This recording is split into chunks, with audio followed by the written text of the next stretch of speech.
শ্রীকৃষ্ণ জয় শ্রীকৃষ্ণ রাধে রাধে। বন্ধুরা, অর্থ লাভের জন্য বা ধন লাভের জন্য বা অর্থ প্রাপ্তির জন্য আমরা বিভিন্নভাবে বিভিন্ন উপায় আমরা করে থাকি। বন্ধুরা, এমন কিছু দুর্লভ জড়িবুটি বা এমন কিছু বনস্পতি বা গাছপালা আছে, আমরা বিভিন্ন সময়ে বিভিন্ন উপায়ের কথা শুনে থাকি। সেই সব গাছের শিকড় আমরা ধারণ করি। এমন কি হয় বন্ধু, সেই সব গাছের শিকড় ধারণ করলে আমাদের আর্থিক উন্নতি হয়, এছাড়া আমাদের ব্যবসায় উন্নতি দেখা যায়। তাছাড়া বন্ধুরা, অনেক সময় কি হয়, সেই সব গাছের শিকড় ধারণ করলে বাড়ির বাস্তুদোষ থেকে দূর হয়ে বাড়ির সমস্ত সমস্যা দূর হয়ে যায়। তো বন্ধুরা, এমন কিছু দুর্লভ জড়িবুটি আছে আমরা হিন্দু শাস্ত্রে, যেগুলোকে আমরা দেবী দেবতার স্বরূপ হিসেবে মনে করি। আর আমরা দেবী দেবতার স্বরূপ হিসেবে মনে করি ভগবান শ্রীহরির কৃপায় সেই সব গাছের শিকড় আমরা যদি ধারণ করি বিধিপূর্বকভাবে, তাহলে বন্ধুরা কি হয় না, আমাদের আর্থিক উন্নতির সাথে সাথে ব্যবসায়ী উন্নতি বা পারিবারিক সমস্যা থেকে সমস্ত কিছু কেটে গিয়ে আমাদের জীবনে খুব ভালো সময় আসে। তো ঠিকই বন্ধুরা, আপনারা বিভিন্ন জায়গায় বিভিন্ন উপায়ের কথা শুনেছেন বা বিভিন্ন টোটকার কথা শুনেছেন। এছাড়া বন্ধুরা, আপনারা বিভিন্ন জায়গায় বিভিন্ন শিকড় ধারণের কথা শুনে থাকবেন। তাছাড়া আমার চ্যানেলে প্রতিনিয়ত এই ধরনের বিশেষ গুরুত্বপূর্ণ তথ্য আমি আপনাদের সামনে নিয়ে আসি। তো বন্ধুরা, আজকে আমি আপনাদের সাথে যে এমনই একটি উদ্ভিদ বা এমনই একটি বনস্পতির কথা আমি উল্লেখ করব, যে বনস্পতি আপনি যদি কোথাও দেখতে পান বা সেই গাছটি যদি আপনি কোথাও দেখতে পান বন্ধু, তাহলে আপনি তৎক্ষণাৎ সঙ্গে সঙ্গে এড়িয়ে যাবেন না, সেই গাছের শিকড় তুলে আনবেন। 7 দিনের মধ্যে আপনার অর্থপ্রাপ্তি অবশ্যই ঘটবে এবং আপনার ব্যবসা আর্থিক উন্নতি দেখা দেবে। আপনার ব্যবসায় আর্থিক সমস্যা থাকলে বা আপনার ব্যবসায় যদি মন্দা দেখা দেয়, তার থেকে আপনি সুফল পাবেন। তো বন্ধুরা, ঠিক সেরকমই একটি জড়িবুটির সাথে আজকে আমি আপনাদের পরিচয় করাবো, যে জড়িবুটি বা যে গাছ, যে বা উদ্ভিদ বা বনস্পতির কথা বলবো, সেটি খুবই দুর্লভ, খুব কম সময় দেখা যায়। বন্ধুরা, এটি দুই প্রকারের হয়ে থাকে, একটি সাদা একটি লাল। তো বন্ধুরা, অনেক সময় দেখা যায় যে আমরা বিভিন্ন জায়গায় বিভিন্ন এলাকা হিসেবে এটির নাম আমরা বিভিন্ন উপায়ে আমরা বিভিন্নভাবে নাম বলে থাকি। তো এটি হচ্ছে কটেরি, বা আমি যে গাছের কথা বলছি সেটি হচ্ছে কটেরি বা কণ্টকারী। বন্ধুরা, আপনার এলাকা হিসেবে আপনারা কী নামে চেনেন বা কী নাম বলেন এই গাছের, সেটা আপনার ব্যাপার, কিন্তু এটাকে প্রচলিত ভাষায় বলা হয় কটেরি বা কণ্টকারী গাছ। তো বন্ধুরা, এটি 2-3 প্রকারের হয়ে থাকে, একটি সাদা হয়ে থাকে, একটি নীল হয়ে থাকে, আবার একটি লাল হয়ে থাকে। তো বন্ধুরা, আমি আজকে সে সাদা কটেরি বা সাদা কণ্টকারী গাছের কথা বলবো।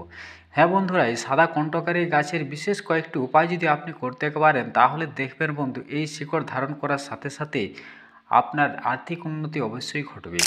তো বন্ধুরা, সেই সফেদ কটেরি বা সাদা কণ্টকারী গাছের শিকড় আপনাকে বেশ কিছু কয়েকটা বিধিপূর্বক নিয়ম মেনে যদি আপনি ধারণ করতে পারেন, তাহলে দেখবেন যে আপনার ব্যবসায় যদি কোনো খারাপ সমস্যা থাকে, ব্যবসায় যদি মন্দা দেখা দেয়, তার থেকে আপনি সেই সমস্যার থেকে মুক্ত পেয়ে যাবেন। এছাড়া বন্ধুরা, এই কটেরি গাছের শিকড় বা কণ্টকারী গাছের শিকড় যদি বাড়িতে আপনারা সঠিক জায়গায় স্থাপন করে আপনার ঠাকুর যেখানে রাখেন সেখানে যদি রাখতে পারেন বন্ধুরা, তাহলে আপনার বাড়ির থেকে সমস্ত বাস্তুদোষ কেটে যাবে। তো বন্ধুরা, এই জড়িবুটি বা এই বনস্পতি বা এই উদ্ভিদ আয়ুর্বেদ শাস্ত্রের বিশেষ উল্লেখ আছে। আয়ুর্বেদ শাস্ত্রের বহু হাজার রোগের গুণের বর্ণনা আছে, কিন্তু সেই বিষয়ে আমি যাচ্ছি না, কারণ আমি আয়ুর্বেদ শাস্ত্রে এই নিয়ে সম্বন্ধে পরে আমি অন্য ভিডিও নিয়ে আসবো। তো বন্ধুরা, এই গাছের যে দুর্লভ গাছের শিকড় আপনি ব্যবহার কিভাবে করবেন বা সেই গাছের শিকড়টা আপনি কিভাবে তুলে আনবেন, সেই বিষয় নিয়ে আজকে আমি আপনাদের বলবো। যদি আপনাদের অর্থের সমস্যা থাকে, তাহলে বন্ধুরা অবশ্যই বলবো এই গাছের শিকড় যেখানেই পাবেন আপনারা তুলে নিয়ে আসবেন। তো বন্ধুরা, সেই গাছের শিকড় তোলার জন্য আপনাকে 2টো দিন নির্বাচন করতে হবে বন্ধুরা, একটি হচ্ছে বুধবার দিন আর একটি রবিবার দিন।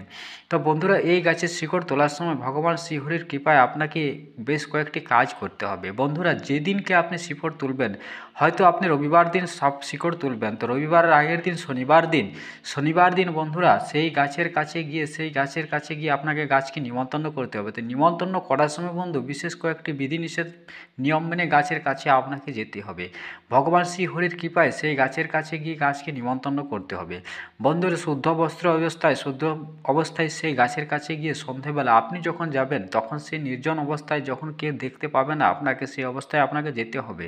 কারণ সেই কাজ করার সময় যদি আপনাকে কেউ পিছু থেকে ডাক দেয় বা আপনাকে যদি কেউ দেখে ফেলে, তাহলে সেই কাজ হয়তো নাও হতে পারে। তাই বন্ধুরা, খুব গোপনীয়ভাবে এই কাজ করতে হবে। যখনই আপনি সেই গাছের কাছে যাবেন, আপনি সেই গাছ আগের থেকে খোঁজ করে রেখে সেই গাছের কাছে গিয়ে যখন আপনি যদি নিমন্ত্রণ করবেন, সেই দিন সেই গাছে যাওয়ার সময় বিশেষ কয়েকটি নিয়ম মেনে আপনাকে কাজ করতে হবে। প্রথমে আপনাকে একটি তামার পাত্রে বা ছোট্ট তামার ঘটিতে কিছুটা জল নিতে হবে, একটি সুপারি নিতে হবে এবং ধূপ এবং কিছুটা হলুদ এবং আতপ চাল নিয়ে সেই গাছের কাছে যেতে হবে এবং আপনি সে মা লক্ষ্মীর নাম করে জয় মা লক্ষ্মী বলে বা ভগবান শ্রীহরির কৃপায় ভগবান শ্রীহরির নাম করে সেই গাছকে আপনি নিমন্ত্রণ করে আসবেন, সেই গাছের গোড়ায় জল ঢেলে দিয়ে আসবেন।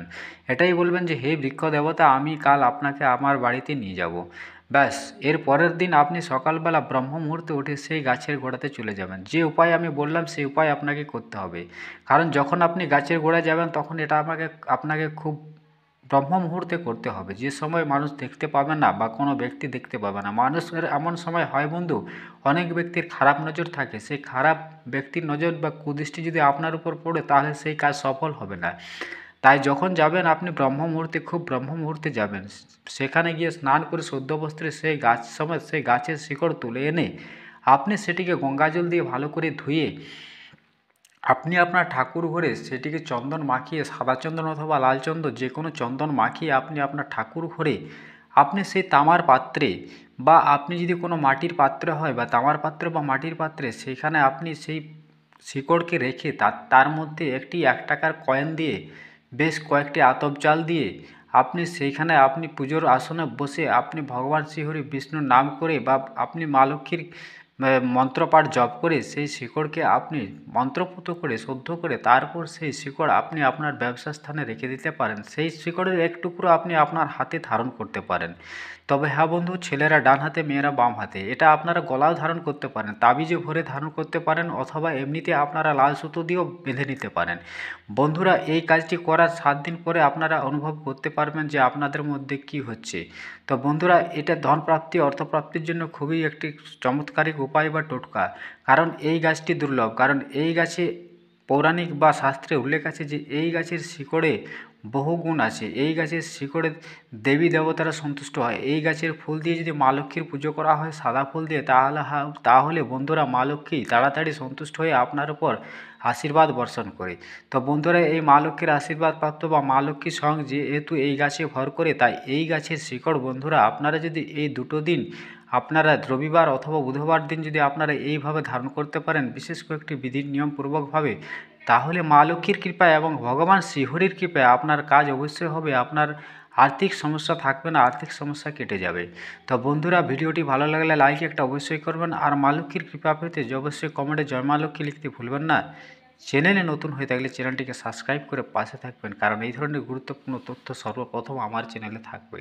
তো তাই বন্ধুরা, পরের ভিডিওর জন্য অপেক্ষায় থাকুন। সবাই ভালো থাকুন, সুস্থ থাকুন, ধন্যবাদ।